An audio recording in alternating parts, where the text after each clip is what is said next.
Shalom saudaraku, kita akan melanjutkan mengurai, mendalami akan apa yang Tuhan maksudkan dengan kalimat-kalimat dalam The Lord's Prayer atau doa Bapa kami. Nah saudaraku, kita akan dalami tentang sapaan pertama dari doa Bapa kami ini.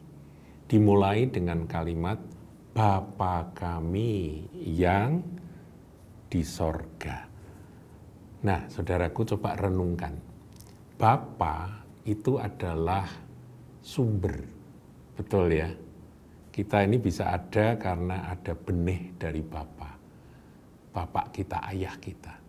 Nah, itu yang Tuhan ingin tanamkan kepada kita dalam doa Bapa kami.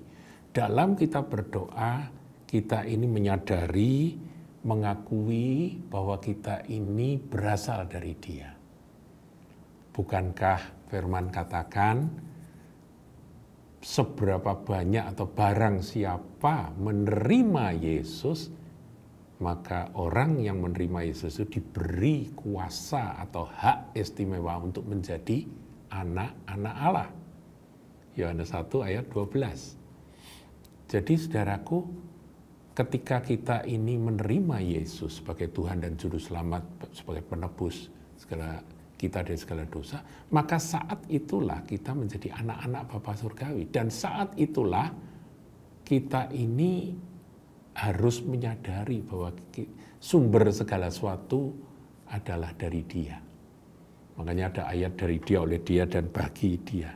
Nah ini juga mengandung keintiman hubungan, bahwa kita ini benar-benar anak yang oleh karena kita percaya pada Yesus, maka benih ilahi itu ada pada kita. Jadi kita benar-benar anak-anak yang sah dari ayah kita yang di sorga, yaitu pencipta langit dan bumi. Itu keintiman. Jadi ini mengandung dua aspek ya. Bapa kami yang di sorga itu, kalimat itu mengandung dua aspek. Yang pertama adalah bahwa dari Dialah kita berasal dan kita menyapa Dia dengan sebutan yang paling mesra dan paling intim, yaitu ayah, Bapa, Father, Abba.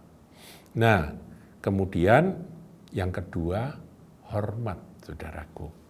Bahwa kita mengaku Dia adalah sumber segalanya, dan Bapa itu adalah figur yang layak untuk dihormati, saudara.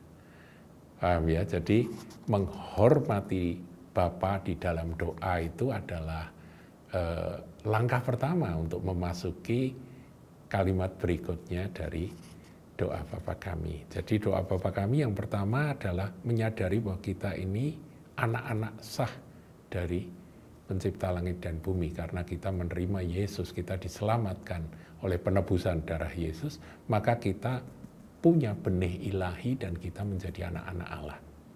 Itu yang pertama. Yang kedua, kita menghormati Dia. Bapa itu sosok atau figur yang harus dihormati.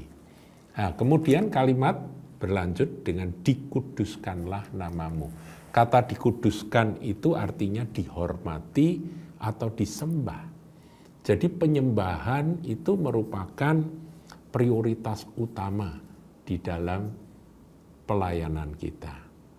Jadi prioritas pertama itu adalah menyembah. Kita ingat saudaraku ya, Mazmur, ini saya bacakan aja. Mazmur 22. Mazmur 22 ayat yang keempat bunyinya, saudara hafal ini ayatnya ya. Padahal engkaulah yang kudus yang bersemayam di atas puji-pujian orang Israel. Kata bersemayam itu enthroned, yaitu bertahta. Dia itu suci, yang kudus, dan dialah yang bertahta di atas pujian penyembahan dari umatnya. Saudaraku, hal-hal besar akan terjadi ketika umat Tuhan menyembah Dia. Karena apa? Ketika kita menyembah Dia, kita berhasil menyediakan tahta bagi Dia, maka Tuhan hadir. Nah, berkali-kali saya sampaikan, kalau dia hadir, semua beres, saudara ya. Semua urusan akan beres karena dia maha kuasa, maha segalanya, saudaraku. Jadi melalui pujian dan penyembahan yang tulus dengan pengertian seperti ini, sesungguhnya kita ini sedang menghadirkan akan kuasa tanpa batas itu. Karena Tuhan itu bertahta. Ya, raja itu kan bertahta, tapi tahtanya siapa yang bikin? Siapa yang menyediakan? Kita. Ya, sebab kata atau kalimat bersemayam ini dalam bahasa aslinya bisa juga diterjemahkan dengan enthroned atau bertahta. Nah, saudaraku, kalau saudara membaca kitab Wahyu, maka gambaran tentang surga di kitab Wahyu itu isinya penyembahan, saudara. Penyembahan dan penyembahan ya. Jadi aktivitas utama yang ada di dalam kitab Wahyu adalah penyembahan. Saudara, ini harus kita camkan, kita benar-benar simpan dalam hati dan praktekkan. Kalau saudara didorong oleh Roh Kudus untuk menyanyi, memuji Tuhan, lakukan itu. Di mana saja, kapan saja. Dan khususnya di dalam doa-doa, naikkanlah pujian. Tinggikan dia, sembah dia, muliakan dia. Dikuduskanlah namamu itu kan juga terjemahan lama, dipermuliakanlah namamu. Ya Bapa kami yang ada di surga, dipermuliakanlah namamu.